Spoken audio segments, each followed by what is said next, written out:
Hello, everybody. Welcome to Pod Maverick. My name is Kirk Henderson. I am joined, as always, by Josh Bowe. We are coming to you after the Dallas Mavericks played their final preseason game, where they beat the tar out of the Milwaukee Bucks 109-84. Josh, how you doing? Oh, I'm doing pretty good. The preseason's over. We made it. The next time we watch the Mavericks is going to be for a game that counts. That's exciting. This one, preseason isn't always fun.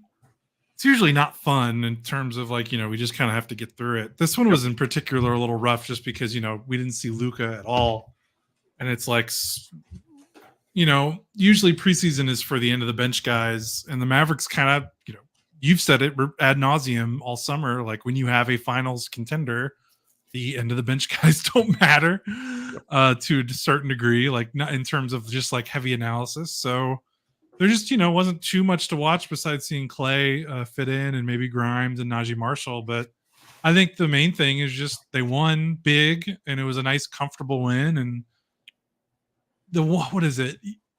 Preseason record doesn't really matter, but you don't want to go winless in the preseason. I think that's like the trend is like we would have rationalized it, but right. It was, and Huck here would also like to rationalize the Mavericks going 1-3. And it was fun to see them get away with something tonight. Now, I was not watching this one particularly closely because I was coming from something else, and it is really funny looking at elements of this box score because I showed up with like 2 minutes left in the second quarter when at that point the damage had kind of already been done. Went back and watched the first few minutes of Kyrie Irving lighting everything on fire. I guess I didn't like Quentin Grimes posts the stat line for the ages. Are you aware of what he finished with? Like, this is a riot. Yeah, you had 10 rebounds, 4 assists, 0 points, or 1 point, sorry. 0 made shots, 0 for 7 from the field. While being a team high plus 27. Yeah, it was a very weird game. Milwaukee didn't play. I think they only played one starter technically, Gary Trent Jr., who I think is penciled in to be their 2-guard starter. And yeah, it was just one of those weird games. The second, like, neither team really shot well. Like the Mavericks didn't shoot well from 3 all game, but they shot well from 2. And from the second quarter on, the Mavericks kind of got out in transition. They finished the game with 8 steals. They had 9 blocks, so they kind of had a lot of defensive splash plays that got them out in transition. And they kind of just scored in the paint at will, except for Grimes, but he was, doing everything else, rebounding. 4 assists is pretty cool. Like, he's had a pretty good passing preseason, oddly enough, which wasn't really, on my scouting report for him because he had a couple of nice passes in the last preseason game against the Clippers. Who this poor feller, this rookie with the Bucks, AJ Johnson, wearing 77, going 0 for 11. That sucks. Yeah.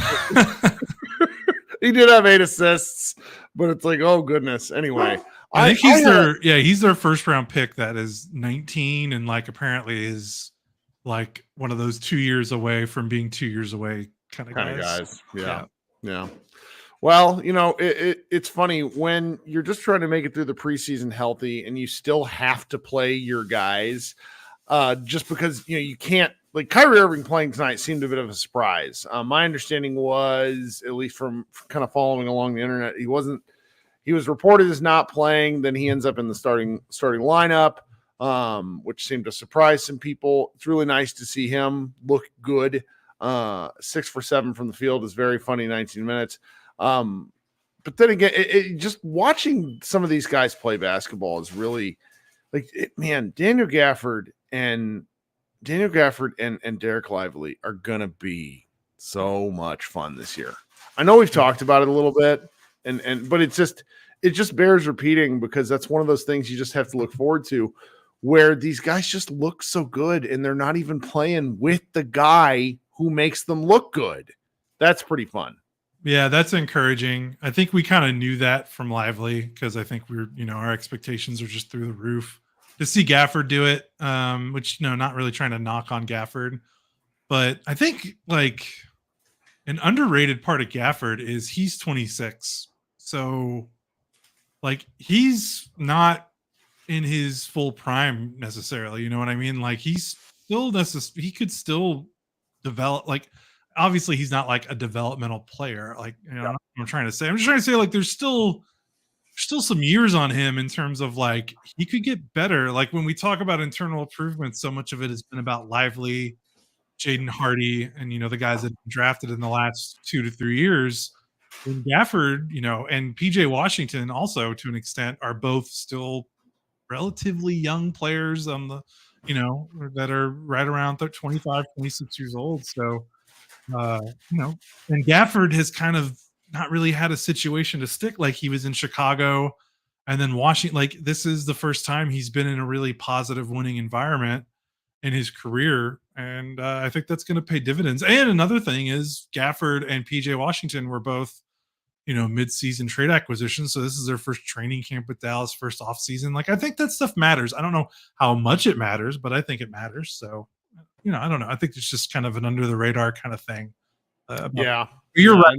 They're monsters at the rim defensively. And that's just, if I could set a goal for Derek Lively this year, just a complete nonsense thing I'd like to see, but ultimately doesn't matter.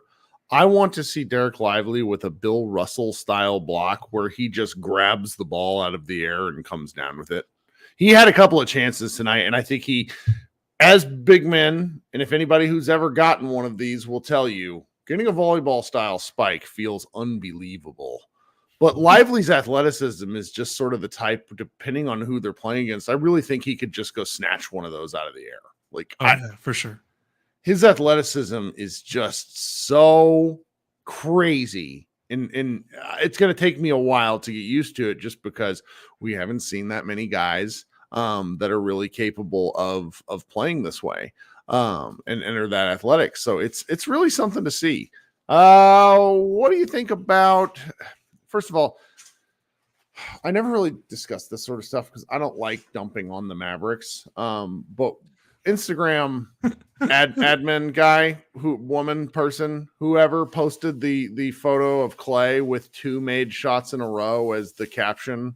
Like, please don't do that to a first ballot NBA Hall of Famer. It was rude. That was pretty funny. I mean, he started this game 0 for 4. So I think, what was he like 0 for his last 19 or something? Like, because I think he went he missed all of his shots last game, didn't shoot particularly well in his first preseason game. So I know what you mean. And it was pretty funny to see like that graphic, but also there were definitely, it's preseason. Online fans in general are going to online fan, and I don't blame them. There were definitely some nervous tweets in the first half when he started 0 for 4. So I kind of get it, but he finished well. I think there's just I will just to make you, if you're a current Klay skeptic and you're a little worried, I will simply say that watching him shoot right now is not particularly comfortable. I saw some video. I think it was Chris Henderson who posted some videos of Klay shooting after practice. And yes, his shot looks so pretty when it's in these formats, but like there's just an element of his shot right now. And I'm not a smart enough guy to put my finger on it. It just feels like he's got to break whatever nervousness seal he's experiencing and have a pretty solid game. And granted, we had a Warriors guy. No, he's a Boston guy who lives in the Bay Area, who's watched the team a lot, who joined the show last time, who just he just came in to say, he's like, look, like you're going to get boom or bust Klay. It's just who he is at this point. And I can live with that. I really can, because to me, when I watch the rest of this team, Klay feels, I don't want to say like I don't want to be disrespectful here, but like they need his contributions over the course of the season. Like I think that's a fact. But I think game to game, Klay not hitting shots is not going to be the difference between the Mavericks winning or losing or going on. Does that make sense? Like, hopefully, him, if he plays 27 minutes or whatnot and gets, I don't know, 10 or 12, 14 shots, the Mavericks will figure out what they should have figured out with Tim Hardaway at some point, where it's just like, all right, you got to, if your guy doesn't have it, stop forcing it to him. Yeah, for sure. And I think the thing with Klay is, even if he's not hitting shots, he brings enough to the table elsewhere that he can still impact winning. Yeah. And I think that's been my biggest takeaway from the preseason is even with Klay's lack of shot making, you're seeing the evidence of his floor gravity and his passing. And that's just something that was not part of Tim Hardaway Jr.'s game. Nope. Particularly the passing and kind of that feel. Tim didn't see an opportunity, and there's no knock on Tim because he kind of needed to That's do what this. His role was. His role was to get up shots whenever he could. And obviously Klay can do that too, but Klay just, he's just a better player. He's a better NBA player. And I think Klay's averaging, I think he's had at least two. Has he had at least two? I want to look it up. So just to be certain, where is his preseason stats? He's got 6 assists in 3 preseason games, which, he's about a 2 assist guy for his career. So nothing like out of the ordinary. Yeah. But when you consider he's not really playing a ton of minutes in the preseason, getting 2 assists, it's pretty decent. And that's I'm kind of looking forward to seeing his passing because we've talked about this before in Golden State. Like he loves coming off those pin downs and he's really good at those drop offs and bounce passes and pocket passes to the big who sets the screen for him on those pin downs when he's crawling around at the top of the key. And Golden State just didn't have, Bogut was probably their best finisher when Klay was in Golden State, I feel.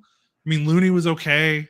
Yeah. But they just didn't have a ton of their centers just didn't have a ton of finishers. Which is not like when you actually roll it out in the NBA, there aren't that many top tier. Like it's just a different league than it was. You have guys that shoot 3. I don't know. I could be miss. Yeah. Just to go from Bogut, Looney. I mean, the rookie they had last year he was a pretty good offensive player. So he might have been one of their better offensive big men that they've had since Klay was in Golden State. Like the upgrade Lively and Gafford present as finishing big men compared to what he was playing with in Golden State is just kind of astronomical. And I think that could be exploited a lot. I mean, that's what I've been looking for in the preseason because there's nothing really to analyze about him missing shit. Like he makes or misses them. Like I don't have enough authority to diagnose his body. I mean, I'm interested in him taking catch and shoot shots, and anything off the dribble, I'm not particularly giving a crap about. I'm just not. I'm not paying enough attention to see what kind of shots he's had when. There was one really ugly turnaround fadeaway in the middle of the lane last game that made me uncomfortable, but that is what it is. The Klay thing, we just kind of can't help but talk about it because it's the only sort of, I don't want to say it's the only unknown, but it's it's probably the thing with the most variance when you look at the rest of the guys that they've had on the roster during the preseason and through the 4 preseason games. You've got a lot of Najee Marshall. You've got a lot of Quentin Grimes. You've gotten a little bit of Omax. You've gotten a lot of Jaden Hardy. And more or less, when I consider those guys and maybe add Spencer Dinwiddie into the mix too, those are the guys that are going to be playing more or less the 7 through 10 man spot in this rotation. So I'm not super worried about what they have to give because, as we've said for a number of weeks now, these guys will all get different times to prove themselves during the year because the season's just too damn long. Yeah. And I think that's one of the frustrating things about this preseason is without Luka, you really didn't get an opportunity to see everyone kind of in the spot that they're going to be playing. There was not really a dress rehearsal game because Quentin Grimes is not going to take as many shots as he's taken. And Najee Marshall had some games where he might want Grimes might want to take as many. Yeah, shots he does like getting them up, but you know what I mean? Just in terms of their priority level on the roster, you're missing Luka's 33 minutes a game and controlling the ball. Even with Kyrie, Kyrie will give up the ball every now. They just didn't have their offensive hub, and so it just kind of made everything look a little different. So it's hard to give a full opinion on what this is going to look like, and we'll see opening night. But yeah, otherwise they got out of preseason without any additional injuries, and I think that's fantastic. All you can really it's fantastic. It cannot be understated. I mean, so I am a Christian McCaffrey fantasy owner, and I can't help but think that there's something I'm secretly very worried about Luka, but that's that doesn't jive with what we've seen in practice. They keep showing stuff from practice. Like there's nothing being hidden about him. So I think it's just a matter of them wanting to let this go as long as they can. I really can't wait for next week. I think this is about as solid, understanding what we knew before preseason started, like right after media day. This is about as I'm very pleased with what's going on in these 4 preseason games. Does that make any sense? No, yeah, it's fine. Yeah, I totally understand. Yeah. I mean, Lively's looked awesome. Obviously, you have concerns about Klay's shot, but like I said, I like the floor gravity. Kyrie looked great tonight. He only missed 1 shot, 6 of 7. Like he looks like he's ready to go. Like you saw just enough from everyone, I think, to give you some encouragement going. It's pretty great. Okay, so let's take a quick break here. So it's about halfway through the show. I would really just like to take a moment to thank all of you guys for tuning in here. If you could do me a favor, do Josh and I a favor, consider liking this particular stream. If you're new here and you're not subscribed, really consider hitting the subscribe button. And if you've already subscribed and you haven't clicked the bell, do that. That's big for us, particularly as a live show. The more people we get in the room, I think the way that has to affect the way Google and YouTube do anything for someone who's searching for like Mavs, Warriors recap, Mavs, Warriors highlights, whatever you want to call it. The more people we have in the room, the more chances we have of getting even more people in here. We would very much appreciate that for those who are watching live. Anybody listening on the audio stream, if you haven't yet subscribed, please consider doing so and leaving us a review. We will do a secondary live show, I think, after the Spurs game. I'm just a little bit beat just due to a series of unfortunate circumstances. I've been kind of doing this life thing with my wife on the road, and she's going to be on the road again, and I am tired. We'll be doing one after the Spurs game for sure. That's an early game next week. So come ready.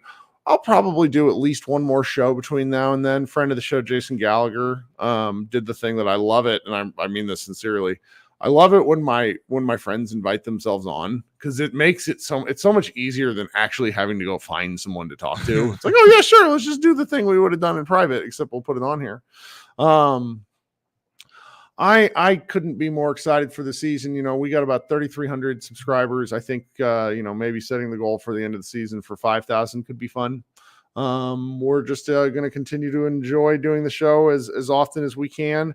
I'm sure Josh now probably split things up a little bit as the year goes along. We have a number of new contributors who have expressed interest in coming on the show with us, so maybe we'll do that a little bit. But by and large, we're very grateful for everybody who has stuck with us all these years. We're like pushing like 1,300 episodes, which is a laugh out loud funny to me, at least. It's a lot of time talking to Josh. And talking to the rest of you guys. So we're going to insert some ads here, and then we will be right back to talk about kind of just some of the other weirder news of the last week around Mavsdom.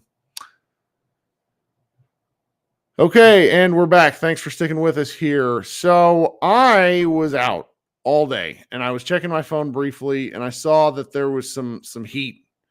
Walk us through what the Mavs news of the day is that's not necessarily to do with the on-court product.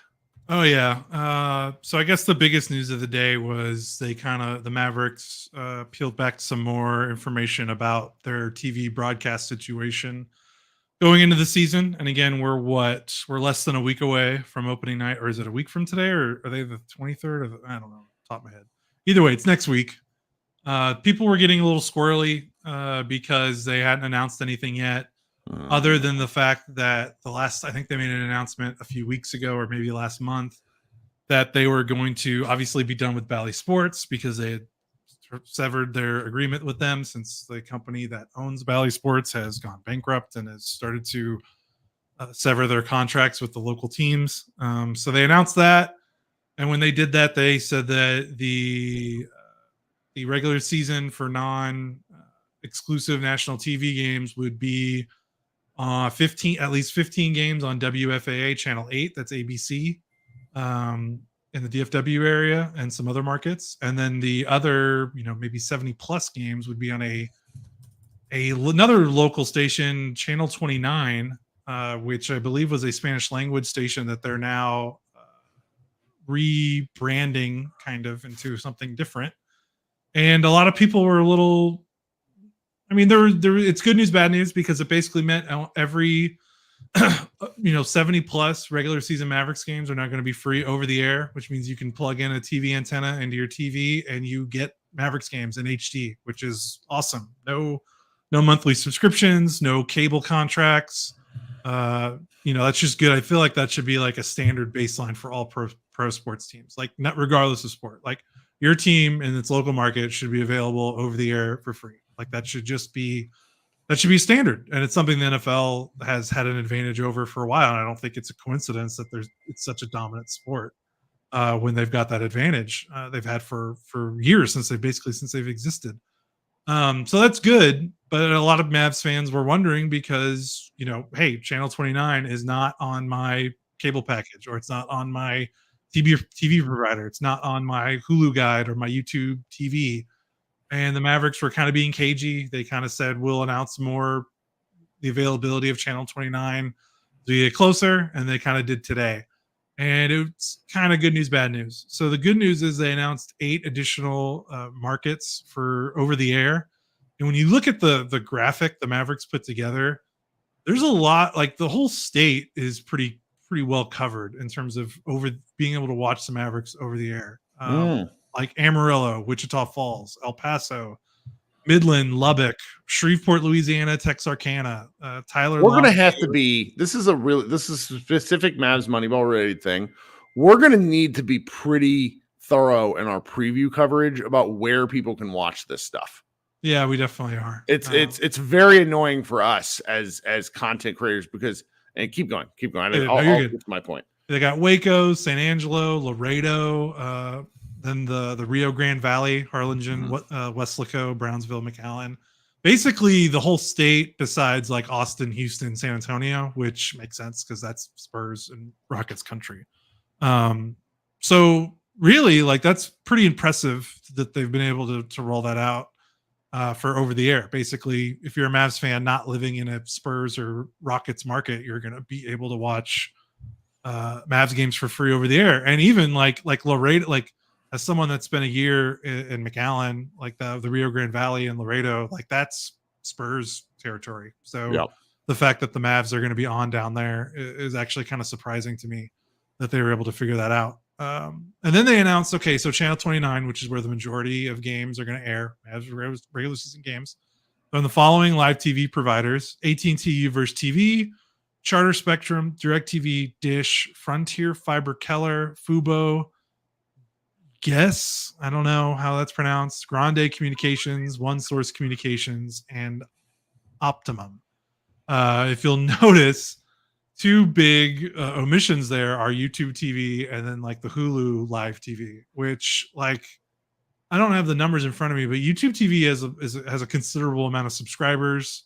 They're a very popular live TV alternative for people that don't want to sign up for cable and satellite. I have been a customer of YouTube TV since early 2020, right before the pandemic started. And it's a great product. I love using it. And of course, that's been the big issue since like 2020 is like Bally Sports getting taken off all these providers. And you got to do Bally Sports Plus. And then that app really sucked. And basically, if you don't have cable or satellite, it's been hard to watch the Mavericks. And with the way people live their lives now, like cable satellite is just not a common thing. People are cutting the cord every year. And we had to explain to our younger staff what a TV antenna was. And I know. So sorry. No, please go. Yeah, no, I know I'm being long-winded here. No, this is good. So of those options, Fubo is the only streaming option as of right now. Fubo is basically like YouTube TV. You pay a monthly fee. It's a live TV streaming service. You can watch it on all your devices. It's very, very similar to YouTube TV. The only difference is Fubo doesn't have TNT. So what YouTube TV does. So if you have YouTube TV and you're like, I got to switch to Fubo. Well, you got to also make sure now that you have a subscription to Max, because because they do the TNT games there, since Fubo doesn't have TNT. So again, it's not like backbreaking kind of decisions. It's just when you consider it's been like 4 years of just, okay, now you got to get this thing, or you got to switch to this thing. You got to pay a little bit more here. You got to get people just want the games to be on the live TV provider that they already pay for. That's the bottom line. And it's just been complicated and confusing for the last 5 years. It has been, and the messaging has been bad. That's also very much worth noting. And look, one of the things that comes out in a situation like this, because a lot of people, myself included, I was even talking to a couple of dads at my son's flag football practice today. This has been coming, that Bally Sports was going belly up for a long time. Yeah, the first reports were 2021 that they were going to consider bankruptcy. And so, and we have a couple of European or at least overseas listeners in the chat right now being like, what are you guys doing in backwards ass America? It comes down to the fact that Cuban, as owner of the Mavericks, made, I think, 2 distinct choices in a row that led to the Mavericks staying locked in with Bally Sports. And it's very easy to criticize that in hindsight. I don't really care at this point because it's done. Where we in the local area are frustrated by, sorry, my dogs keep bursting in and out of the house. Where we in the local Dallas area are a little bit frustrated is, if you knew this was a problem, why are you only seeming to address it in the days and weeks before the season? They seem to have an app that might be coming out soon. Right. That's the thing. But the app is only going to solve some of your problems. And like Voice of the Mavs, Chuck Cooperstein and Jeff Skin Wade, who knows people in the building, have been very, and when we say in the building, we mean like with the Mavs themselves, have been understandably defensive of what the people that they know and the work that's been put into this. I, as a like a Salesforce admin and like a back end kind of IT-ish related dude, I sympathize with all this, but the difficult part is like your customers just don't care. They just want the product. And what this is a really good reminder of, at least in terms of how these companies operate, the Mavericks are a multinational small business. And they're one of 30. I mean, it's just the nature of these things. Like the NBA is like, you just kind of assume these companies have hundreds, if not thousands of employees. Yeah. There's probably 60 people that work for the Mavericks full time. Seriously. Yeah. And so it's like when somebody has to come up with a solution, it's not easy, is what I'll say. And I very much sympathize with that. I don't want to be, I'm normally absurdly critical about the basketball parts of this, because when it comes to forming a basketball team, there are clear single points of failure that you can point to. Donnie Nelson, Mark Cuban, and other people in the past. This is not one of those things. It's very complicated and very frustrating. I am simply disappointed because this is the best Mavericks team that we've had in a generation. And if you're a casual NBA fan, if you're 13 years old and you're at home, and if you can't find the Mavericks going to whatever services your parents have, you're not watching the Mavs. I became a Mavs fan watching because it was on TV. That's not going to happen. It's just not. And like, okay, you can consume your stuff through TikTok. Remember when Cuban came on the show and talked about that? And it's like, that's not how you earn fans and how the league makes money. You make money through people watching the games and advertising partners. And so this is, if you care about the NBA as a whole, and really, even if you only just care about the Mavericks, you want them to solve this because it does have downhill effects, is what I mean. No, for sure. And I know friends that are my age, 35. Like I had to talk to one of my good friends. And he's like, so what's going on? And I kind of laid it all out there. And he's like, well, I have YouTube TV. I'm just going to only watch the national games. I was like, well, you can get an antenna. And he's like, I don't want to. Like, I've got 2 kids. I don't want to have to plug another thing. Jordan, one of our editors, was like, I'm not doing this. And he gets paid to write about the Mavericks. Yeah, he was like, my wife doesn't want to see a black or white square plastered on our wall because that's kind of what an antenna is. And, when you're not a hardcore fan, and we shouldn't be we shouldn't belittle because the casual fans are those are like a lot of people watch. Like, you want those fans. If the option is like, I got to change my service or add a thing or not watch, they will choose to not watch. Like, they will choose the path of least resistance if they aren't a hardcore fan. And you can make fun of them or, belittle them for not being hardcore enough to figure out a way to watch the Mavs. But the goal should be to get the product in front of as many eyes as possible. Now, in a way, they're kind of doing that because the antenna thing is a big, like, I can't emphasize enough, that is a positive, good move for a lot of people. But it just can't be the only piece of the puzzle. And this is the thing that I've been getting frustrated at. We've got someone, I think Leo was like, as one of the poors, I'm kind of lost at how people are mad about the TV antenna stuff. I think it's less people aren't. I mean, there are definitely some people that don't want to plug something, additional thing in their TV, and they're mad about that, and that's whatever. I understand, but that's another thing. For me, it's not. I'm not mad at. Like, I love that it's an option, but for it to be the main option and it's the default response to everyone being like, "Hey, I don't have it on my provider. Well, just get an antenna. What's the big deal, man?" It's like, well, you need an antenna for every TV in your house if you want to watch it on multiple TVs. There's no DVR support unless you do some additional tech upgrades in your home theater system and you invest in more equipment, which is more expensive. It's not easy. And you don't get to watch on your phone, your computer, or your tablet.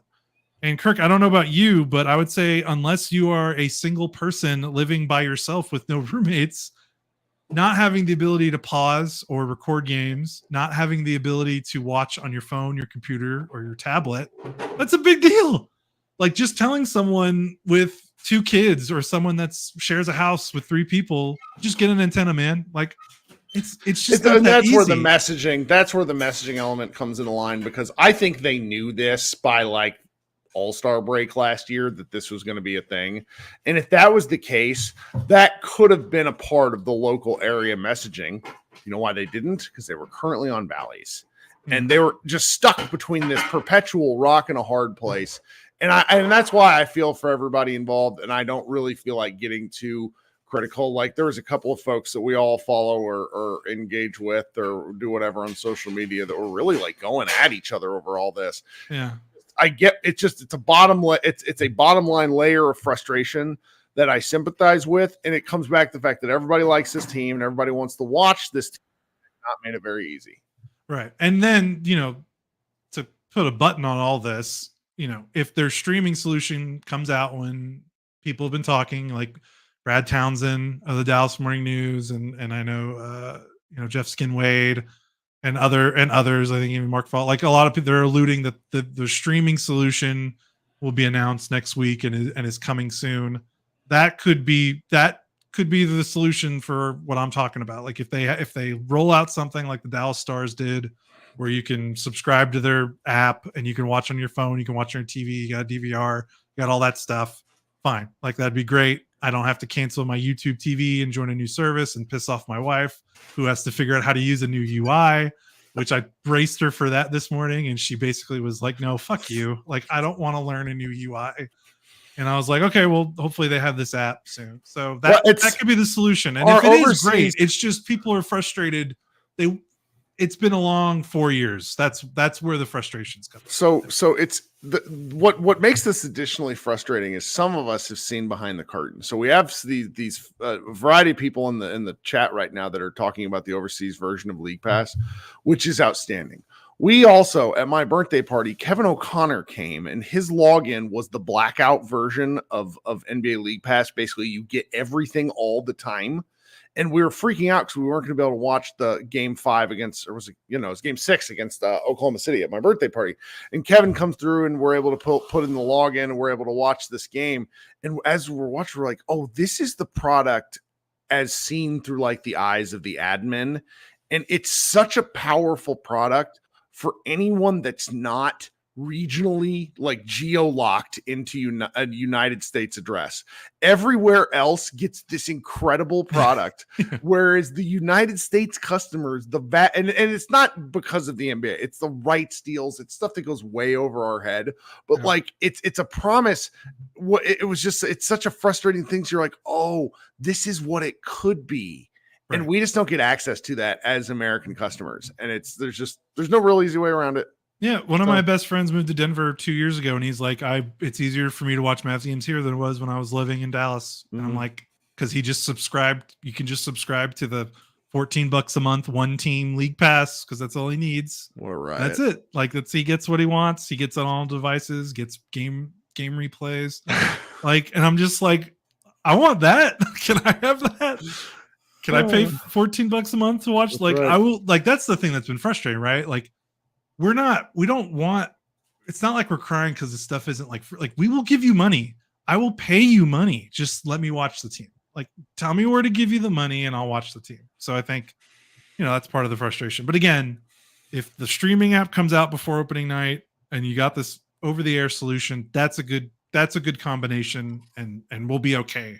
It's just, people don't like, until it's announced, everyone's going to be a little skeptical, right? And again, this is now like 15 minutes on some relative inside baseball. Yeah. Look, if you're watching this show or listening to this show at a later, no, it's important because I think that, if we're all, I can never say this word correctly, proselytizing. What is it? Proselytizing. Sorry, I can't. But if you're basically spreading the good word of the Dallas Mavericks, you have to be like, hey, check out those Mavs. And if you have to go through like, I don't know, a multi-level marketing scheme pitch in order to explain to them how to get the Mavericks on their television, you're going to lose that argument. Anyway, is there anything else that we missed? I don't really think so. No, that was a big thing. I got a post on the site, basically recapping everything we just talked about with the TV situation. So, check that out if you need to, and if you want to look at the graphic that shows all the markets in Texas that are going to get it. Oh, and also one thing that's annoying is like they need the streaming solution. I saw a Mavs fan on Twitter, I think either talking to Mark Followell or someone else that was like, I live in northern Arkansas and I was able to watch the Mavericks on Bally Sports. Ooh. Bally Sports is gone. I am because I was able to get Bally Sports, I'm technically in the League Pass blackout area for Mavs games. Oh. And I'm in Northern Arkansas. I don't get this over-the-air stuff either.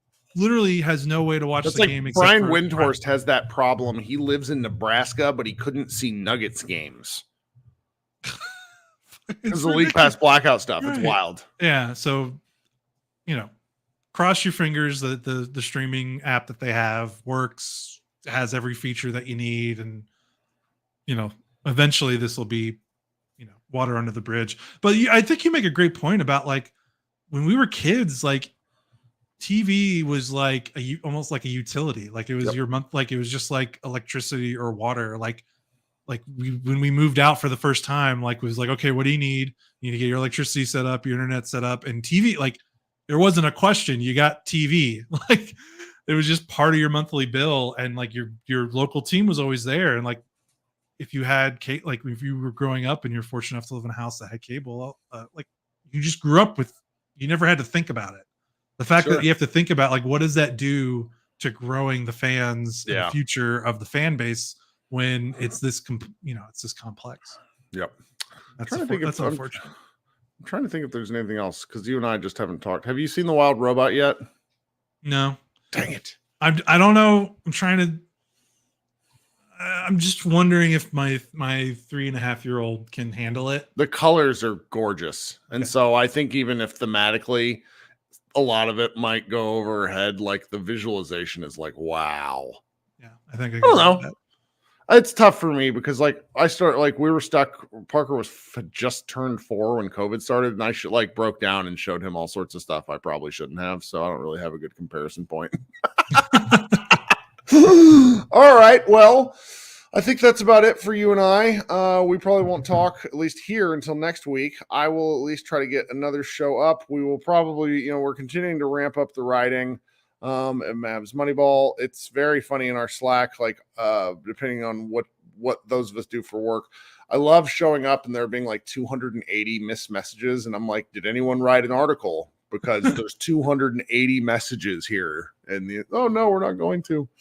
Anyway, everybody be good, and we will talk to you soon. Thanks so much for hanging out, and go Mavs.